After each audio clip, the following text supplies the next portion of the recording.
అందరికీ నమస్కారం. Welcome to Varahi news. నేను మీ వరప్రసాద్. ఎన్నికల దగ్గరికి వస్తున్న కొద్దీ రాష్ట్రంలో రాజకీయాలు చూస్తుంటే ఒక పక్క అందరూ వాడివేడిగా జరుగుతున్నాయి అనుకుంటున్నారు, కానీ ఎంత అసహ్యంగా తయారవుతున్నాయి అనడానికి ఈరోజు వైసీపీ చేస్తున్న దరిద్రపు రాజకీయాలే దానికి ఉదాహరణ. ఎన్నికల ముందుకు వస్తూ ఉంటే ప్రతిపక్ష నాయకుల మీద బురద జల్లే ప్రయత్నంగా సొంత ఛానల్ని, సొంత పేపర్ని వాడుకుంటూ పిచ్చి పిచ్చి రాతలన్నీ రాస్తూ ఉన్నారు. ఈరోజు చంద్రబాబు నాయుడు మీద ఏవైతే కేసులు ఉన్నాయో అవన్నీ కూడా జీవిత ఖైదంట. ఒక్కొక్క సెక్షన్కి ఒక 10 ఏళ్ల జైలు శిక్ష అంట. అంటే వీళ్ళే లాయర్లు, వీళ్ళే జడ్జిలు, ఇంకా కోర్టులకు వెళ్ళడం ఎందుకు? లాయర్లను పెట్టుకుని లక్షల లక్షల ఫీజులు, ప్రజాధనాన్ని దుర్వినియోగం చేయడం ఎందుకు? డైరెక్ట్గా మీరే శిక్ష వేసేరాదు జగన్మోహన్ రెడ్డి గారు మీ పేపర్ ద్వారా. చీఫ్ ఎడిటర్ ఒకప్పుడు సజ్జల రామకృష్ణారెడ్డి, ఈయన వేసేపోయాడా మరి ఇప్పుడు శిక్షలు? అభిమానేసి పిచ్చి పిచ్చి రాతలు. మరోపక్క వీళ్ళ దగ్గర కోట్ల కోట్ల డబ్బు ఉంది, దాన్ని ఏ విధంగా వాడాలో వీళ్ళకి తెలిసినంత బాగా రాష్ట్రంలో కానీ దేశంలో కానీ ఏ రాజకీయ పార్టీకి తెలియదు. ఈరోజు పోలవరం అంశంలో అవినీతి జరిగింది, అక్రమాలు జరిగాయని చెప్పి 2019 ఎన్నికలకు ముందు పిచ్చి పిచ్చి కోతలు కూసిన అప్పటి కేంద్ర ప్రభుత్వం కానీ ఇప్పుడున్న అధికార పార్టీ కానీ ఈ రోజుకి కూడా పోలవరంలో ₹1 అవినీతిని బయట పెట్టలేదు. మళ్ళీ ఇప్పుడు కొత్తగా ఒక కాకి బయటకు వచ్చింది.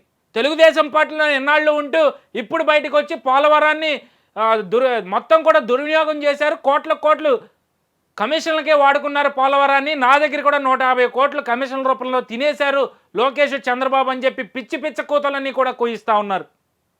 ఈరోజు ప్రజలు ప్రతి ఒక్కటి గమనిస్తూ ఉన్నారు. గత ఎన్నికల్లో కోడికత్తి డ్రామా, బాబాయ్ గొడ్డలి పోటుని మీరు ఉపయోగించుకుని అధికారంలోకి వచ్చారు, వాటితో పాటు ఒక్క ఛాన్స్ అని. మరి ఇప్పుడు జరగబోతున్న ఎన్నికల్లో కోడికత్తి అయిపోయింది, బాబాయ్ హత్య అయిపోయింది, మీరు ఆడిన నాటకాలన్నీ కూడా అయిపోయాయి. ప్రత్యేక హోదా, ఇక రకరకాలన్నీ చెప్పుకుంటూ అధికారంలోకి వచ్చారు. ఇప్పుడు అవేమీ పనిచేయట్లేదు. ఇప్పుడు ఏం చేయాలి మరి? అధికార పార్టీలో ఉన్న వాళ్ళనే తెలుగుదేశంలోకి పంపించడం, లేదంటే తెలుగుదేశం పార్టీలో ఉన్న వాళ్ళని ఇందులోకి తీసుకొచ్చి వాళ్ళ మీద ఇప్పుడు విమర్శలు చేయించడం. ఇప్పటి వరకు తెలుగుదేశానికి అండగా ఉన్న వాళ్ళని తీసుకొచ్చి వైసీపీ మీద, టీడీపీ మీద, వైసీపీ వాళ్ళు టీడీపీ మీద బురద చల్లించే ప్రయత్నం. ఎక్కడికి పోతాయి ఇలాంటి రాజకీయాలు? అసలు ఎటువైపు తీసుకెళ్తా ఉంది ఈరోజు రాష్ట్ర రాజకీయాలని?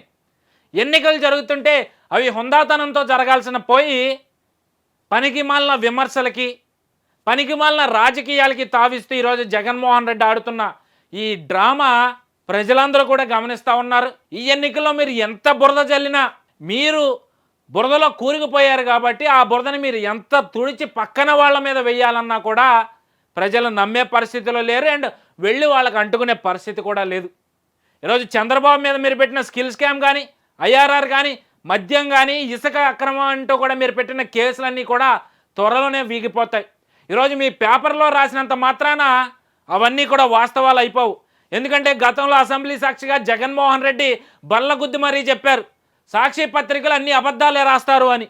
అంటే దీన్ని బట్టి అర్థమైందేంటి? ఈరోజు చంద్రబాబు మీద పెట్టిన కేసులు కానీ, ఆ పేపర్లో రాసిన రాతలు కానీ అన్నీ తప్పుడు వార్తలు, తప్పుడు రాతలే అని. మరి ఇంకా ప్రజల్ని, మీ పేపర్ని, మీ న్యూస్ పేపర్ని, న్యూస్ ఛానల్ని నమ్మే పరిస్థితి ఎక్కడుంది? ఫైనల్గా నేను చెప్పదలుచుకున్నది ఒకటే. ఈరోజు కేసీఆర్ నాని లాంటి వాళ్ళో లేదా మరికొంతమందో టీడీపీని నమ్ముకుని రాజకీయంగా ఎదిగి ఈరోజు ఆ పార్టీని అమ్ముకుని ప్రజల మీద, తెలుగుదేశం పార్టీ మీద విషం చల్లుతూ నోటికొచ్చినట్టు వాగినంత మాత్రాన ప్రజల్లో తెలుగుదేశం పార్టీ మీద ఉన్న నమ్మకం కానీ, జగన్మోహన్ రెడ్డిని నమ్మి మోసం చేసిన అంశాలను కానీ ప్రజలు మర్చిపోయే పరిస్థితిలో లేరు.